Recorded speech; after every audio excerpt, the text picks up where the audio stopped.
At long last, the Assad regime has fallen.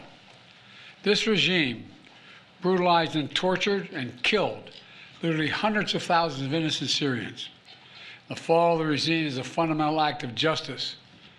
It's a moment of historic opportunity for the long-suffering people of Syria to build a better future for their proud country. It's also a moment of risk and uncertainty. As we all turn to the question of what comes next, the United States will work with our partners and the stakeholders in Syria to help them seize an opportunity to manage the risks. You know, for years, the main backers of Assad have been Iran, Hezbollah, and Russia. But over the last week, their support collapsed, all three of them, because all three of them are far weaker today than they were when I took office. And let's remember why.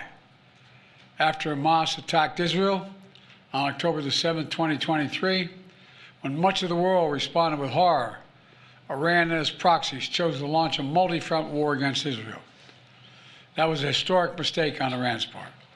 Today, Iran's main territorial proxy, Hezbollah, is also on its back. We will engage with all Syrian groups, including within the process led by the United Nations, to establish a transition away from the Assad regime toward independent, sovereign, independent, I want to say it again, sovereign Syria, with a new constitution, a new government that serves all Syrians.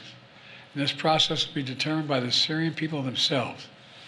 And the United States will do whatever we can to support them. We are mindful that there are Americans in Syria, including those who reside there, as well as Austin Tice, who was taken captive more than 12 years ago.